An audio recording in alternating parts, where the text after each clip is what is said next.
Dalam nama Bapa dan Putra dan Roh Kudus. Amin.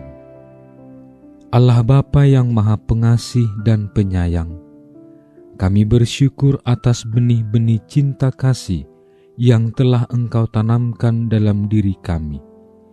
Bukalah telinga dan hati kami untuk dapat mendengarkan sabda-Mu pada hari ini. Dan ajarilah kami untuk terus-menerus mengembangkan cinta kasih dalam diri kami, sehingga semakin mencintai Engkau dan sesama secara nyata dalam kehidupan kami sehari-hari. Amin.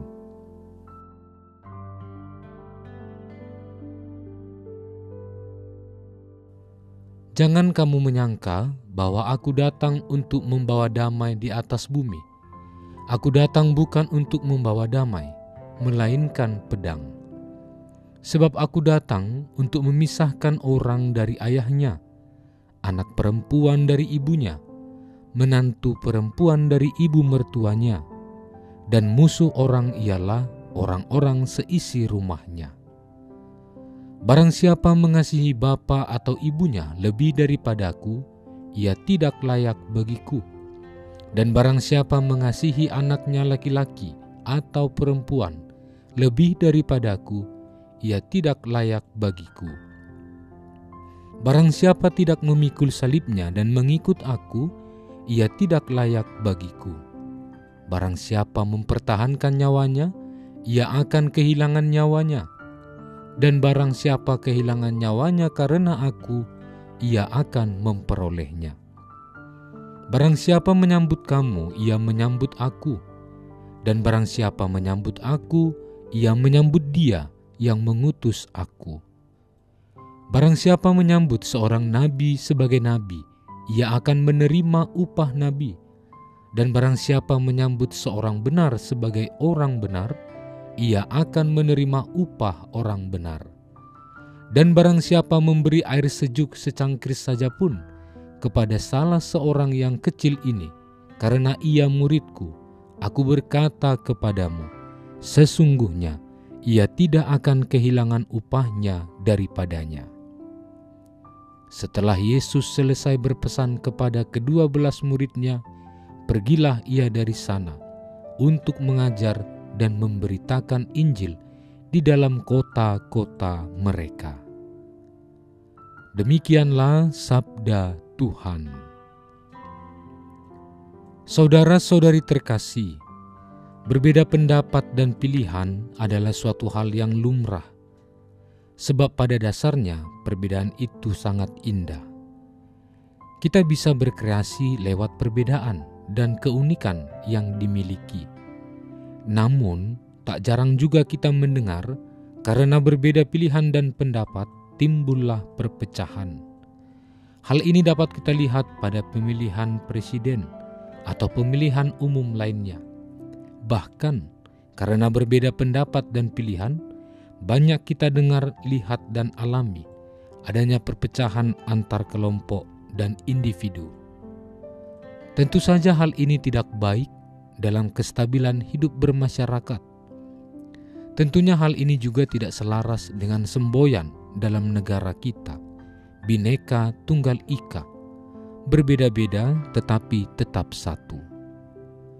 Saudara-saudari terkasih, kalau kita melihat dari sejarah, gereja nyatanya pernah mengalami perpecahan karena perbedaan pendapat.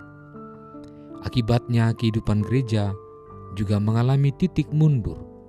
Namun untungnya karena kuasa Roh Kudus, gereja tidak berlarut-larut dalam kesalahannya. Gereja berani memperbaiki diri sehingga makin baik ke depannya. Itulah sebabnya kita juga bersyukur karena sekarang kita bisa melihat kehidupan gereja yang semakin berkembang dan maju. Saudara-saudari terkasih, menjadi pengikut Kristus, kita selalu dihampiri tantangan dan godaan. Godaan dan tantangan itu bisa jadi membuat seseorang jauh dari Kristus. Hal ini dapat kita lihat dalam terang Injil hari ini. Yesus mengatakan, "Aku datang bukan untuk membawa damai, melainkan pedang." Bila kita mengartikan perkataan Yesus ini dengan asal-asalan, pasti akan menimbulkan kekacauan dalam hidup komunitas kita. Bagaimana mungkin Yesus yang adalah Putra Allah datang untuk menimbulkan perpecahan? Padahal, sejak awal kedatangan para nabi telah menubuatkan kedatangan Yesus demi tujuan menyelamatkan umat manusia dari dosa. Saudara-saudari terkasih, marilah kita masuk dan merenungkan maksud dari perkataan Yesus ini. Apabila kita membaca ayat-ayat sebelum perikop hari ini, kita melihat bahwa banyak orang yang menjadi percaya lewat pewartaan yang disampaikan oleh Yesus. Tetapi banyak juga orang yang tidak percaya akan pewartaan yang disampaikan oleh Yesus, terutama dari kalangan Farisi, ahli-ahli Taurat, dan para pemuka agama Yahudi. Mereka inilah yang memengaruhi orang lain untuk tidak mempercayai perkataan Yesus. Itulah sebabnya pada ayat berikutnya dikatakan, "Aku datang untuk memisahkan orang dari ayahnya, anak perempuan dari ibunya, dan seterusnya." Hal ini berdasar pada keluarga juga bisa jadi tidak sama pilihan dan pendapat. Pada saat itu bisa jadi seorang anak percaya mengimani perkataan Yesus, sementara orang tuanya tidak percaya, tidak mengimani dan melakukan perkataan Yesus.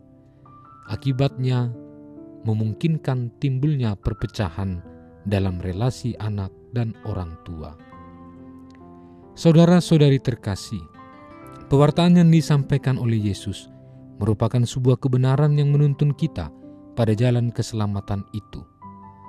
Akan tetapi, acap kali suara kebenaran itu menjadi hal yang tidak diutamakan, menjadi tidak didengarkan oleh banyak orang.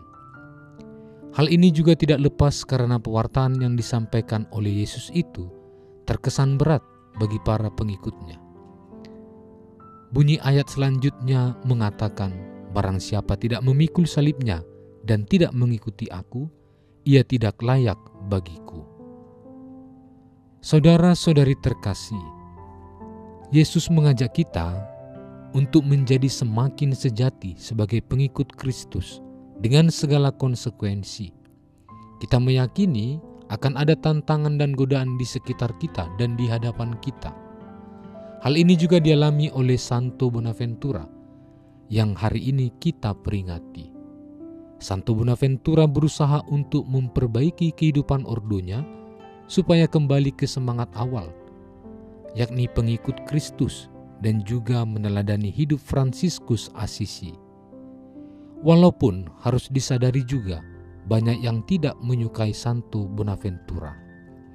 Namun Santo Bonaventura tetap berpegang teguh terhadap keyakinannya.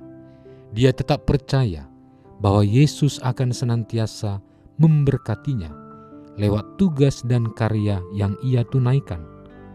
Demikian juga halnya dengan kita. Dengan meneladani semangat Santo Bonaventura, kita ingin supaya tugas dan karya kita tunaikan dengan cinta akan Tuhan.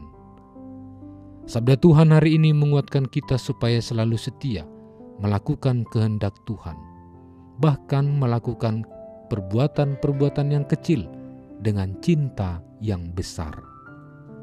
Tuhan memberkati. Allah Bapa yang Maha Rahim, Engkau selalu mengampuni dan menaruh belas kasih kepada umat-Mu. Bantulah kami untuk membersihkan diri dari dosa dan menjauhkan diri dari perbuatan-perbuatan jahat yang tidak berkenan padamu. Dengan pengantaraan Yesus Kristus Putra-Mu, Tuhan kami, yang bersama dengan Dikau dalam persatuan Roh Kudus, hidup dan berkuasa Allah sepanjang segala masa. Amin. Allah yang Maha Kasih, kami bersyukur atas rencana perjalanan apostolik Bapak Suci Fransiskus ke Indonesia. Semoga perjalanan ini menjadi pengalaman iman yang mempererat persaudaraan dalam keanekaragaman, memperkuat bela rasa kepada saudari-saudara kami yang miskin, lemah, tersingkir, dan menderita. Kami mohon kepadamu, berilah kesehatan yang baik bagi Bapak Suci, agar rencana kedatangannya menjadi berkat bagi gereja dan bangsa Indonesia. Semoga kehadirannya membawa sukacita Injil dan membangkitkan pengharapan bagi terciptanya kerukunan, kedamaian, dan kebaikan bersama. Bersama Bunda Maria, Ibu dan Teladan Iman, serta Bapak Yosef, mempelainya yang amat setia, kami serahkan siapapun yang terlibat dalam persiapan dan pelaksanaan kunjungan apostolik Bapa Suci ini ke dalam kuasa kasih-Mu.